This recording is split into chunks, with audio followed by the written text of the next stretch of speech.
A graça e a paz do Senhor Jesus esteja em seu coração. É uma alegria muito grande poder compartilhar a palavra com você. Com certeza, Deus se move por meio da palavra. A palavra não volta vazia. Antes, ela cumpre o propósito pela qual ela foi liberada. E tenho certeza que hoje a palavra de Deus vai tocar o seu coração de uma forma especial. Eu creio que o Senhor irá, de fato, te trazer fé. Fé para crer no sobrenatural. Para crer que Deus pode, quer e vai fazer na sua vida. Em nome do Senhor Jesus. Amém? Vamos orar? Vamos pedir para que o Espírito Santo fale conosco? Senhor, nós estamos aqui nessa hora com plena certeza de que o Senhor ouve a nossa oração. Dá-nos espírito de sabedoria e de revelação do pleno conhecimento da Tua verdade. Abre os nossos olhos espirituais para vermos as verdades espirituais contidas na Tua palavra. Dá-nos discernimento hoje e dá-nos essa fé para crer no sobrenatural em nome do Senhor Jesus. Amém, amém. Glória a Deus. Vamos lá. Mais uma vez vamos compartilhar esse livro de Marcos.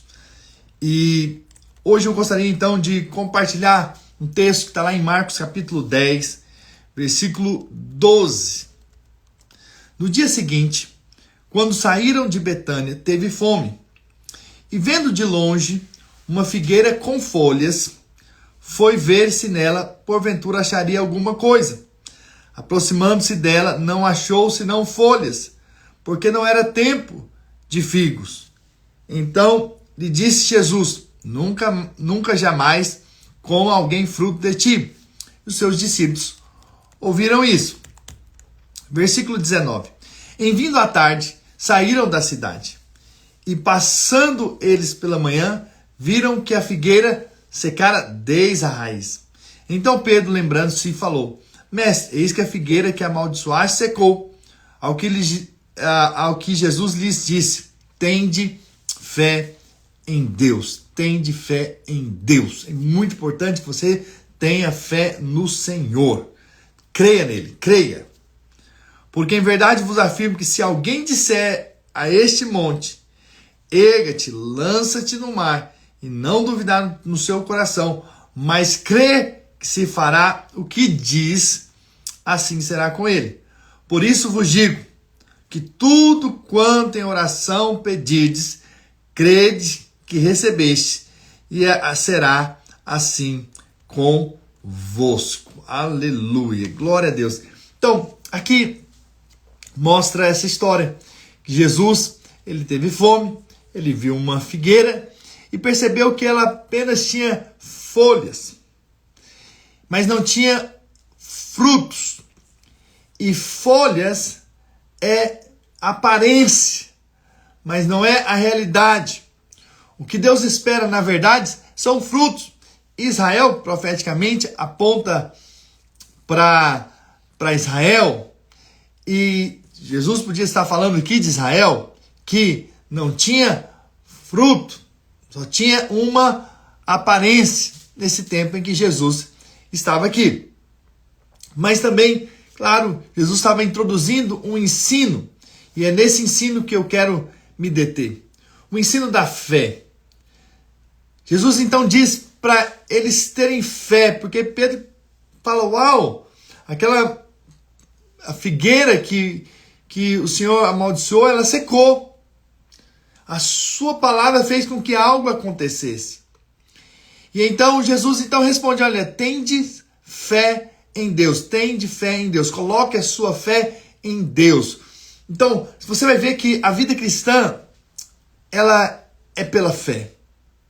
As coisas são alcançadas pela fé. O meio pela qual nós conectamos o mundo espiritual com aquilo que nós vivemos aqui é a fé.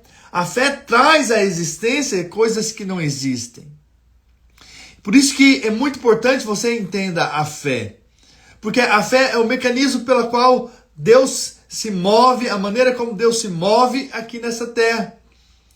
Quando nós exercemos fé, né? Na verdade, ali nós vemos que a partir de Abraão, nós vemos ali a fé. Abraão foi aquele que creu.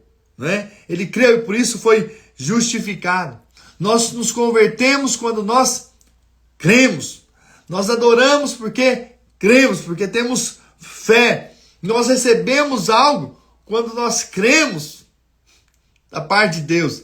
A Bíblia ainda diz em Hebreus capítulo 11, versículo 6, que sem fé é impossível agradar a Deus. Então, o alvo de Deus é que nós tenhamos fé. Esse é o alvo de Deus. E a maneira como nós adquirimos fé, como diz a Bíblia, uma delas é pelo ouvir. E ouvir a palavra de Cristo. Então, quando você se expõe a ouvir a palavra, como você está aqui hoje ouvindo, você está gerando a fé no seu coração. E uma vez que gera fé no seu coração, coisas começam a acontecer. Ou seja, atitudes também começam a mudar em você. Ontem nós compartilhamos sobre o clamor a Deus, a fé que clama. Ela gera um milagre, não é? E é interessante que eu ministrei aqui quando eu estava voltando para casa, eu comecei também a clamar e a orar bem intensamente. E foi uma experiência muito poderosa, né? Por quê? Porque à medida que eu também compartilho aqui, a fé é liberada aqui, e você então age em cima da fé que você adquiriu, que você recebeu ao ouvir a palavra. E aí então, Jesus disse, olha, tem de fé em Deus. Ou seja, essa maneira pela qual vocês devem viver, pela fé. E aí então ele diz, porque em verdade vos afirmo que se alguém disser a este monte, ergue-te, lança-te no mar, e não duvidar no seu coração, mas crê que se fará o que diz, assim será com ele. E aí, então aqui Jesus estabelece um elemento muito importante. A vida cristã é pela fé, e quando eu creio, eu falo. Eu libero no mundo espiritual. Por isso que você precisa falar. Por isso você precisa dizer amém. Por isso você precisa dizer aquilo que você crê. Essa é a maneira como as coisas se movem no mundo espiritual. Por que a oração é tão importante? Porque a oração é o liberar daquilo que você crê.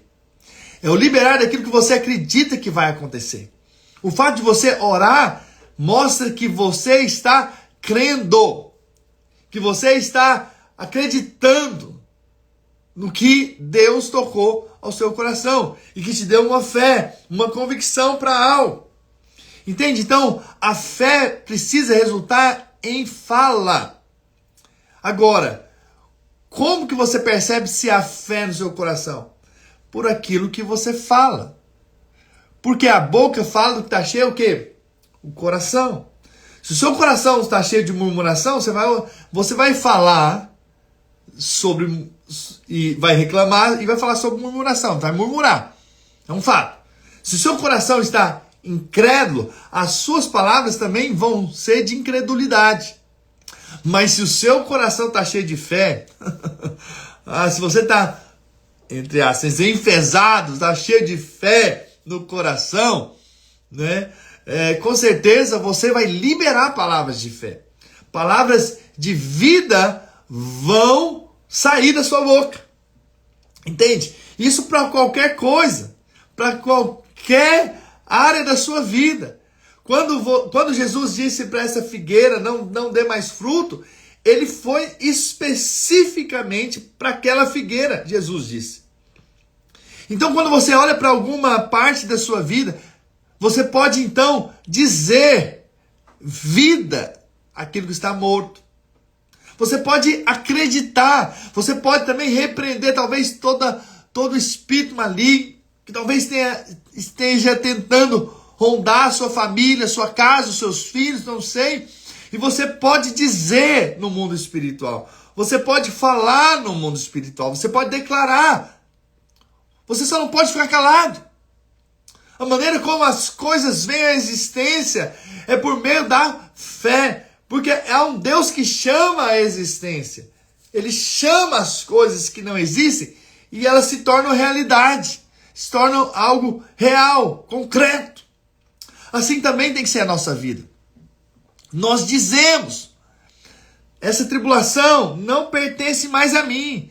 Desapareça, saia da minha frente.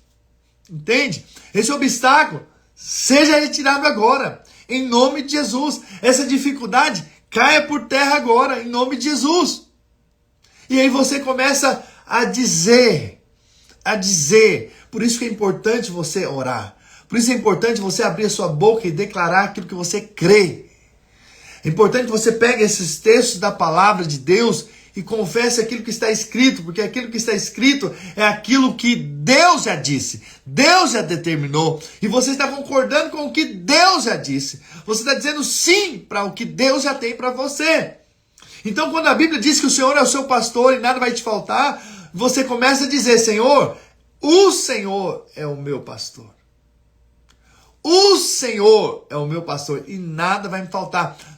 Tudo que eu preciso para viver nessa terra, para cumprir o teu propósito, eu vou ter, eu vou receber, eu serei suprido pelo Senhor. Entende? É muito poderoso quando você entende esse princípio espiritual. A fé, ela envolve o falar.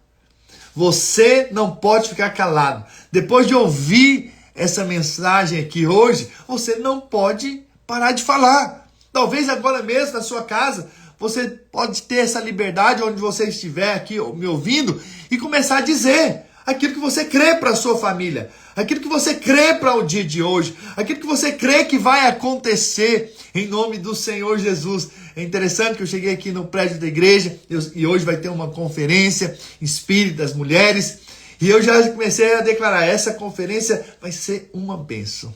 Cada irmã que chegar aqui vai ser muito abençoada. Eu estou o quê? Dizendo, eu estou declarando aquilo que eu creio, aquilo que eu acredito. Eu creio que Deus vai se manifestar. Eu creio que algo vai acontecer. Então eu digo. Então você tem que lembrar daquele texto, né, da palavra de Deus, que a nossa língua é como o leme do navio. Eu já falei isso aqui algumas vezes. É aquela parte de trás do navio que para onde o piloto ele então vira o barco, o leme então vira e faz com que todo aquele grande barco seja virado apenas porque lá atrás do barco tem um leme que vira para um lado e para o outro, de acordo com a vontade do piloto. Deixa eu te dizer, então, para onde você quer levar a sua vida? É para ali que você tem que falar. Então veja, se você quer vida, pare de falar morte.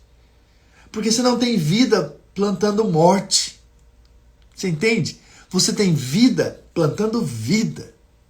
Você tem saúde, não falando quando você está doente. Nossa, tô doente, ou tô mal, tô isso. Mas isso vai ter. Você planta saúde dizendo, eu sou saudável. Eu sou abençoado. Pastor, mas eu estou sentindo dor. Mas eu sou aquilo que eu creio. Eu não sou aquilo que eu sinto. Eu sou aquilo que eu creio. E eu creio que eu sou saudável.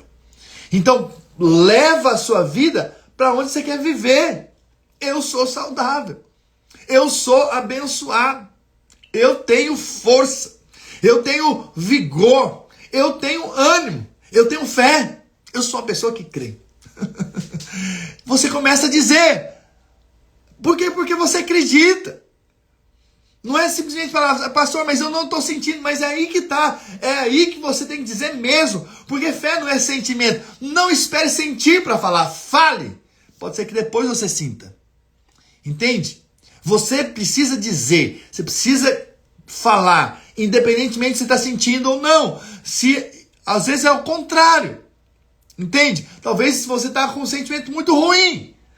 Talvez você está muito triste. Talvez você está muito angustiado. Mas comece a dizer o tanto que você é alegre no Senhor. A alegria do Senhor é a minha força. Alegrai-vos sempre no Senhor. Outra vez digo alegrai-vos. Estou confessando a palavra aqui.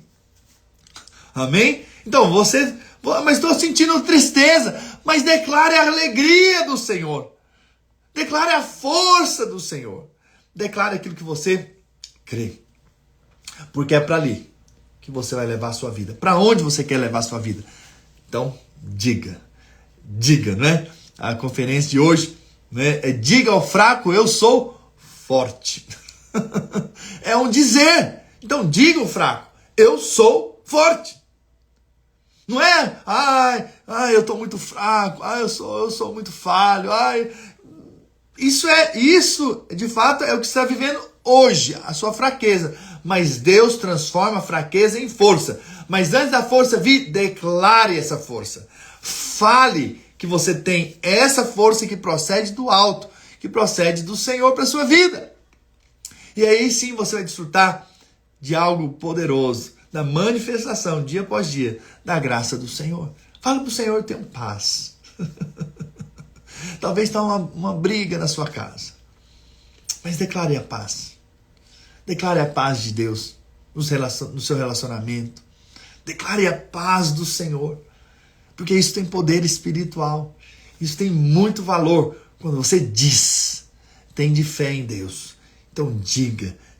A maneira como você então exerce essa fé é pelo falar. É pelo dizer. Em nome do Senhor Jesus. Por isso vos digo que tudo quanto em oração pedirdes, crede que já recebeu. E assim será convosco. Então, em oração, pedirdes. Então, Deus espera que você fale. Deus espera que você peça. Peça já crendo que já recebeu. Peça sabendo que Deus já te deu. Peça sabendo que Deus já quer te dar. Então, o que pede, recebe. Entende? Então, é muito importante que a fé se resulte, de fato, no falar. Hoje aqui, após nós terminarmos aqui, eu gostaria que você separasse um tempo para dizer aquilo que você crê, que Deus quer fazer na sua vida, e Ele fará poderosamente em nome do Senhor Jesus. Aleluia, glória a Deus. Eu gostaria de compartilhar agora 3 respostas de Jesus a 3 tipos ou 3 grupos que vieram até Jesus para tentar pegar uma falha em Jesus. E Jesus, ele é tão incrível, tão sábio, que ele pega, então, essas 3 coisas, esses 3 questionamentos, essas 3 perguntas, às vezes capciosas, para tentar pegar uma falha de Jesus, para poder condená-lo e para prendê-lo. Então Jesus pega e aproveita e nos dá ensinos poderosos. Está lá em Marcos capítulo 12, versículo 13 até o 17, diz assim: E enviaram-lhe alguns dos fariseus e dos herodianos. Então os fariseus são os religiosos. Herodianos é um grupo partidário de Herodes, né? Ali o governador, para que o apanhasse em alguma palavra. Chegando, disseram-lhe: Mestre, sabemos que és verdadeiro e não te importas com quem quer que seja, porque não olhas a aparência dos homens. Antes, segundo a verdade, ensinas o caminho de Deus. É lícito pagar tributo a César ou não? Naquele tempo, Israel estava debaixo do governo romano. E aí então havia o imperador, o César.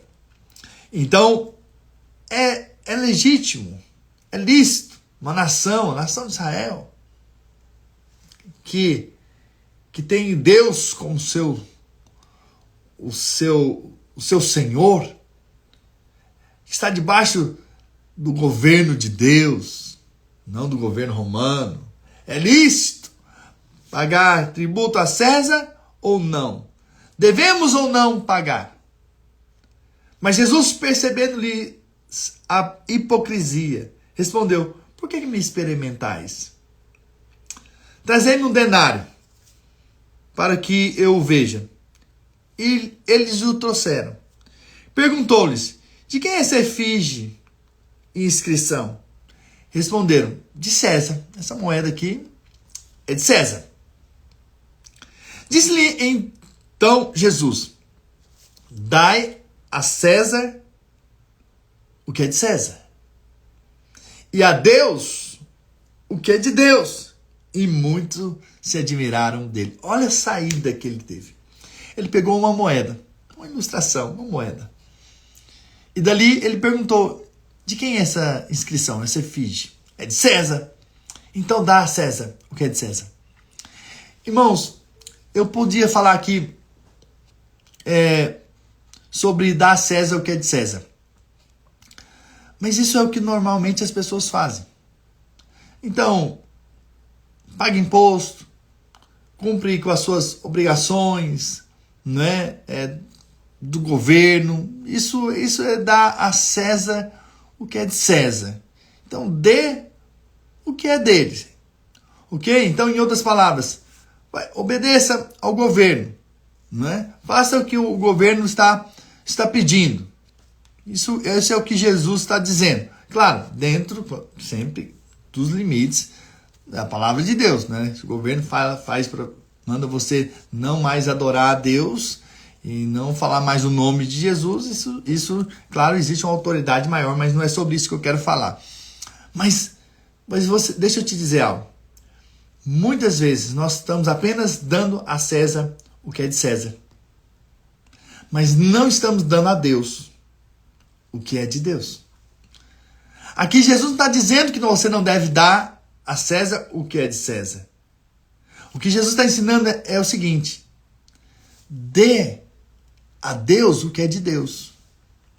Em outras palavras, não viva a sua vida em função de César. Viva a sua vida em função de Deus. Faça o que Deus espera que você faça. Então, muitos cristãos fazem o que se espera, ou o que o César espera. Mas muitos, infelizmente, não fazem o que Deus espera deles. Entende? Então, faça para Deus o que Deus espera que você faça. Você está nessa terra, Deus te salvou, você tem uma oportunidade de vida. E o que você está fazendo com a sua única oportunidade de vida? Para Deus. Porque eu sei que você está dando para César o que é de César. Mesmo às vezes não querendo tanto algumas coisas. Mas você está dando. Agora não deixe de dar a Deus o que é de Deus. Porque é muito importante. Não podemos esquecer que Deus também espera de nós alguma coisa. Por que Jesus falou, dê a Deus o que é de Deus? Porque às vezes aquelas pessoas estavam preocupadas com as coisas de César.